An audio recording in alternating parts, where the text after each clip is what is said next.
அண்மை செய்தி. மலையாள நடிகைகளுக்கு பாலியல் தொல்லை கொடுத்த விவகாரத்தில் கொச்சி, திருவனந்தபுரத்தில் நடிகர்கள் உட்பட 9 பேர் மீது வழக்கு பதிவு செய்யப்பட்டிருக்கிறது. விவரங்களை நம்முடைய செய்தியாளர் சதாம் வழங்கிட கேட்கலாம். சதாம், வணக்கம். இந்த வழக்கு தொடர்பான விரிவான விவரங்கள். வணக்கம். அதாவது கேரளாவில் நடிகர்கள் மற்றும் இயக்குநர்கள் பாலியல் துன்புறுத்தல் தொடர்பான சம்பவம் திரையுலக மத்தியில் பெரும் அதிர்ச்சியை ஏற்படுத்திய நிலையில் கடந்த சில தினங்களுக்கு முன்னதாக அதோட திரையுலக சார்ந்த அம்மா அமைப்பின் நிர்வாகிகள் ஒட்டுமொத்தமாக ராஜினாமாவும் செய்தனர்.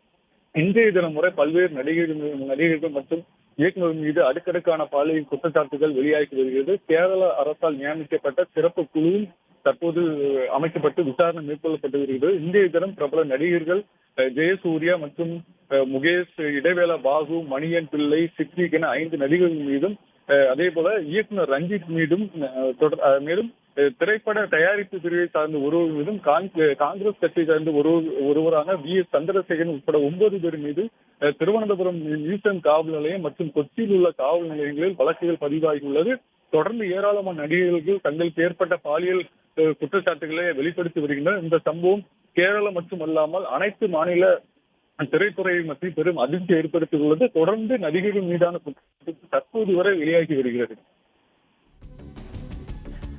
விவரங்களை வழங்கியமைக்கு நன்றி சதாம்.